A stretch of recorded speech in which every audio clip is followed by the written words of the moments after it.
Rut 4. Rut menjadi istri Boas.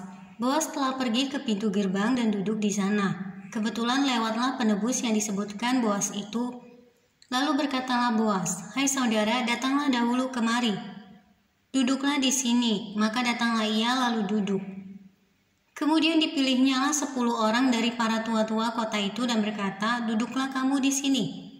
Maka duduklah mereka, lalu berkatalah ia kepada penebus itu, "Tanah milik kepunyaan saudara kita Elimelech hendak dijual oleh Naomi, yang telah pulang dari daerah Moab. Jadi pikirku, baik juga hal itu kusampaikan kepadamu sebagai berikut.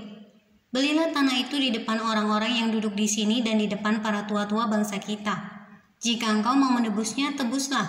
Tetapi jika engkau tidak mau menebusnya, beritahukanlah kepadaku supaya aku tahu. Sebab tidak ada orang yang dapat menebusnya kecuali engkau. Dan sesudah engkau aku." Lalu berkatalah ia, "Aku akan menebusnya." Tetapi kata Boas, "Pada waktu engkau membeli tanah itu dari tangan Naomi, engkau memperoleh Rut juga, perempuan Moab, istri orang yang telah mati itu, untuk menegakkan nama orang itu di atas milik pusakanya." Lalu berkatalah penebus itu, "Jika demikian, aku ini tidak dapat menebusnya, sebab aku akan merusakkan milik pusakaku sendiri. Aku mengharap engkau menebus apa yang seharusnya aku tebus, sebab aku tidak dapat menebusnya." Beginilah kebiasaan dahulu di Israel dalam hal menebus dan menukar. Setiap kali orang hendak menguatkan sesuatu perkara, maka yang seorang menanggalkan kasutnya sebelah dan memberikan kepada yang lain. Demikianlah caranya orang mensahkan perkara di Israel.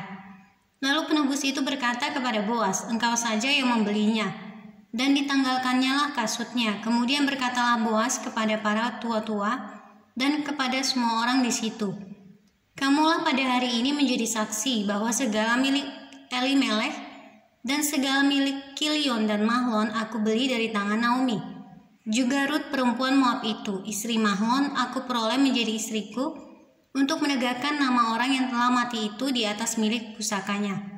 Demikianlah nama orang itu tidak akan lenyap dari antara saudara-saudaranya dan dari antara warga kota.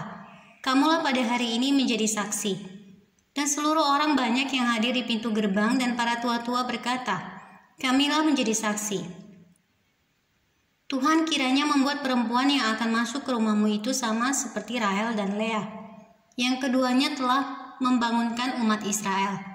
Biarlah engkau menjadi makmur di Efrata dan biarlah namamu termasyhur di Betlehem.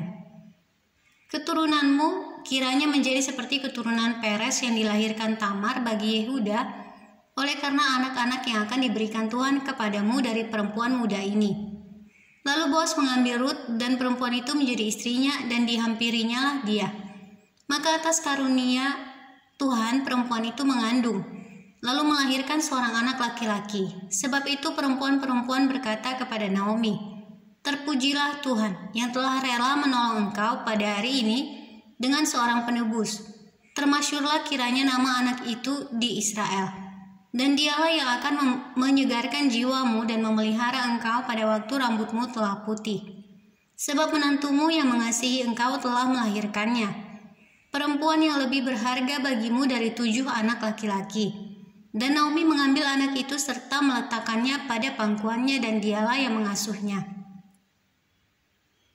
Dan tetangga-tetangga perempuan memberi nama kepada anak itu. Katanya, "Pada Naomi telah lahir seorang anak laki-laki." Lalu mereka menyebutkan namanya Obed.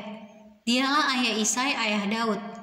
Silsilah Daud. Inilah keturunan Peres. Peres memperanakan Hezron. Hezron memperanakan Ram. Ram memperanakan Aminadab. Aminadab memperanakan Nahason. Nahason memperanakan Salmon. Salmon memperanakan Boas. Boas memperanakan Obed. Obed memperanakan Isai. Dan Isai memperanakan Daud.